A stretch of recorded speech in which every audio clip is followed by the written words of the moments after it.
amaizi. RDC wa Mtoma Chubuka Francis Amoti harukutongoza project ya mizi ga Mutara kuza korwa bakazola foundation arabwira aba bari kutambika no project nkezi ezurukwera abantu. Hati twakora partnership na Kazora Foundation okubonesa za ebyamaizi omucyanga kya Mutara habwa ruhangane nsi yange nayo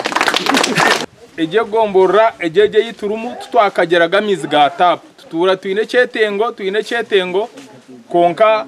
kutufunire sausage najya ngo kando binge sente abwa Kazora Foundation turebuke ngo nito twafuna mizi gagashire egombora yitu gagasire na district yona kandi ekirungi sose yitufunira twashanga ngo niyeru kukerayo omu Western Uganda neja no gashirana nihange erindi zenkulakulana mu kitundu kyamwe government weze mukube mu ngalo wetarabise ne tulabayo Kazora Foundation nga tukuba mu ngalo ntegerekese yegwe bakulogerawo obutateekayo Kibuuka Foundation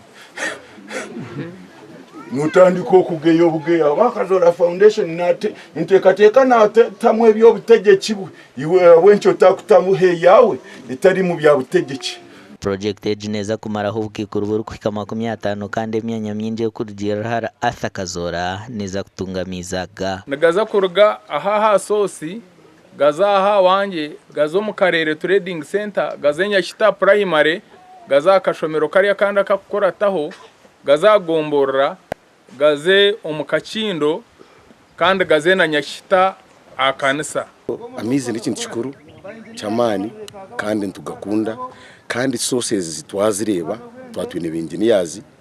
kandi bajya ngo sausage ne marira abantu borecero ko babire no babona abana kuronda mizi na mnongo kutambura engendo ningwa evire betanguhi mnonga hakozya cyo nkiteganisa mnonga nkenzura yetagwire twaze kubona mizi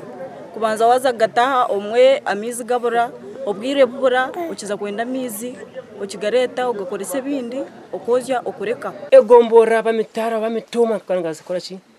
ngana tukeruguru kurerugura sozi hatpate gituri hamizi erisefu munonga nsakutimba okumuchato kumunda sakwateka yamabale kugadinga kujango ki oruguzu rutaru yohoka rukasisa sosi yitu amiza ganagaza kumara emyezi tarukurenga mukaga kandi abatura bashaburwa kwatandisa naba barabe no bagakora obutabateganisa amakoraga gashakwa Sheikh Abdulatif.